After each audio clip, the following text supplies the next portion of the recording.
Okay, so now we are going to do this insert into binary search tree. So what the problem says is we have a root node of a binary search tree and a value to be inserted into the tree. We want to insert the value into the binary search tree, and we want to return the root node of the binary search tree basically after inserting the element. And it is guaranteed that the new value doesn't exist already. And there may exist multiple valid ways of insertions as long as we keep the binary search property for all the nodes after the insertion. We can return any of them. So if we have this tree here and value 5, we can either insert it to the left of 7 because it's smaller than 7, it's still bigger than 4, so it keeps the binary search property. Or we could insert it like here, where we insert it as the root and then put the root after 3. This one is complicated. This one is definitely easier to do. So definitely the first thing we want to do is look for the position that we want to insert it and use binary search property to do that. So here we will go right, and then we will find that 7 is smaller than 7, so we need to insert it to the left. So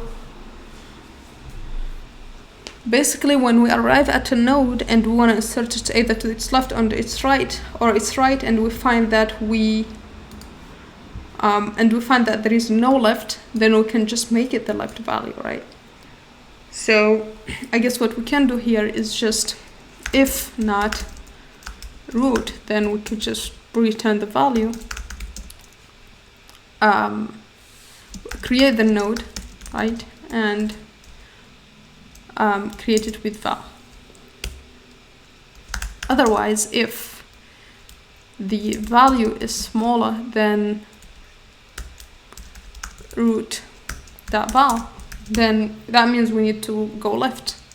So that means that root.left would be equal to the result of insertion on the left. So we will insert into BST the value on the left. Here we want to insert val. Otherwise, it can be equal because we are guaranteed that the value doesn't exist. So we can just do else here and insert it on the right. And pretty much here, since we returned the node, if it was empty, it will get assigned.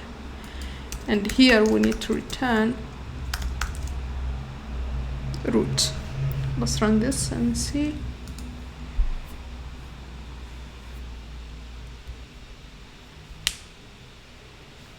Okay, looks like that works for this case. Let's just submit and see.